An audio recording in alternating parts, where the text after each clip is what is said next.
So the Kel-Tec PF9. This is a single stack 9mm. It's been on the market for a while from Kel-Tec, and I had one of these a long time ago and the thing sucked. It gave me problems, so I got rid of it and I distanced myself from the PF9. The PF9 still has issues today. It seems like the PF9s, it depends on whether you get one that is built on Monday or get one that is built on Friday, it seems. Some of them work great, some of them work horrible. I seem to have lucked out this time. I purchased this one just recently and it works great. The dang thing shoots. Even when I try to limp wrist the gun, it still shoots in cycles.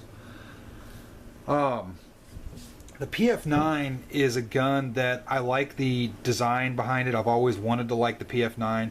This one seems to work. I put about 100 rounds through it so far and it's working just fine.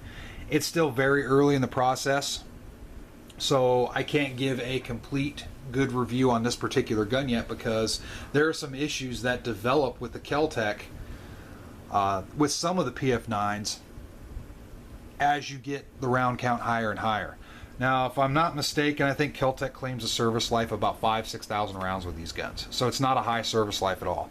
Keep in mind, you're dealing with a small concealable 9mm. Everything's small, it's thin, it's meant for carry, and it's budget priced. You're talking a $200 to $250 gun on average for a single stack 7-shot 9mm. It is plus B capable.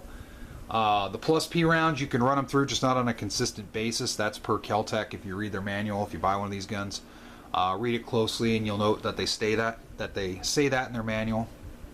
The things about this Kel-Tec, I'll just hold it up to the camera. One thing that I'm waiting to see if it will develop in this one or not is right around here, around the notch for the slide release lever. There's a crack that sometimes forms. That's because there's just thin metal right on this portion of the slide. Some people have said it develops, some people said it hasn't. So I'm waiting to see. I'll put some more round count through this and see what happens. This particular one extracts all the rounds just fine. Some of these models you have, I don't know what it is, it's just the bend on the exterior extractor on the spring. Is it correct maybe? I don't know. Some models it just does not extract good at all. The gun, the shootability itself, it's a very lightweight little gun, so it's going to be a snappy little gun to shoot. Even with just 115 grain loads, you're going to feel it in the web of your hand. That's just the way it is. It's a small, thin, lightweight gun. If you shoot a little bit heavier power, if you do decide to throw plus P's through it, just note that you're probably going to feel it when you shoot it. So, this gun is one of those guns that I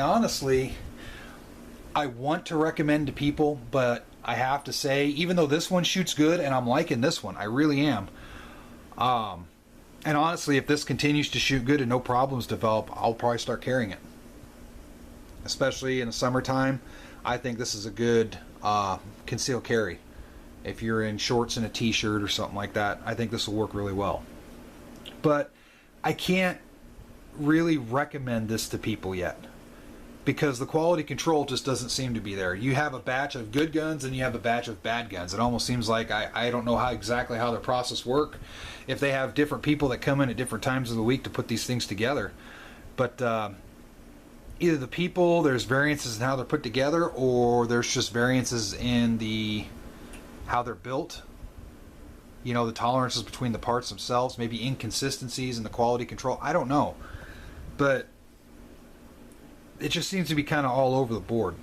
This is an example of a gun that I want to see completely succeed.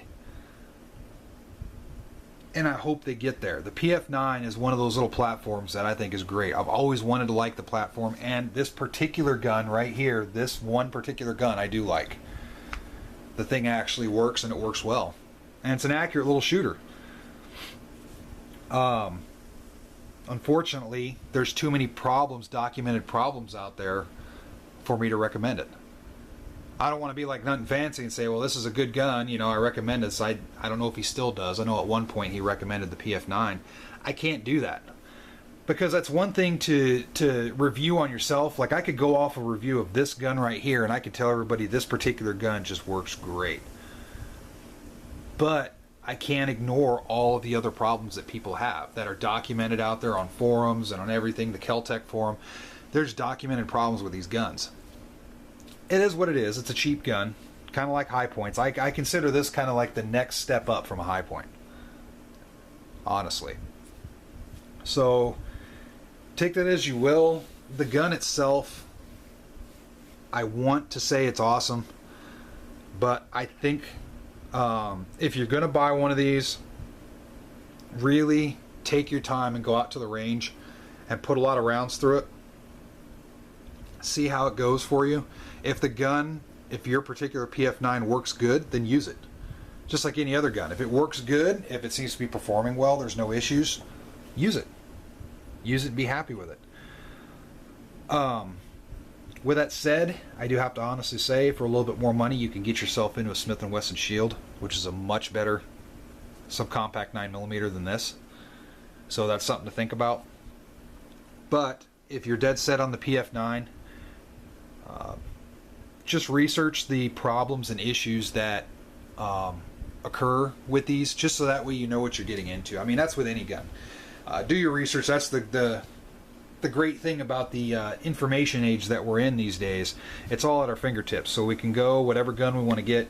You can research it, you can see the problems, you can see the solutions, you can research the company, whether it's a company you want to support or not. That's a great thing, and that's all I stress to people, is just research it. The PF9, do I consider them junk? I used to consider them junk. I can't really consider them complete trash, but I just think it's one of those guns that I think the QC, maybe the engineering of the gun, if they spent some more time on it, they could turn this thing into just a winner all around. It could be one of the premier budget-priced subcompact 9mm on the market. But anywho, it's kind of just a rambling on video. I know I'm rambling on for over 7 minutes here. This particular one is great, and I hope to do more videos with this. This one seems to be shooting good. But just do your research on these things to determine whether or not you want to spend the money for it. Because I still think, even though I own one again, and this one works good, I still think, and I can't stress enough, I think it just depends on the gun that you get. Now granted, if you're going to buy one of these, another thing to look at is the P11s. The P11s seem to work a little bit better than the PF9s as a whole. It's a double stack, and it accepts the full-size Smith & Wesson 59 series, the Model 59 9mm magazines. It accepts those as well. So take a look at those. It's just a little bit fatter than a PF9. That's one option. If you're really wanting to get a Kel-Tec, look at the P11s as well. I've had nothing but good luck with the P11s. I don't know a lot of people. There has been some reported issues, but not as much as the PF9. Anyway, just wanted to share my thoughts on the matter. So it's a good gun. I just think it needs some work a little bit, some fine-tuning to make it a great gun. So alright, with that said, if you got any comments or anything on the PF9, feel free to leave them. And yeah, keep it safe.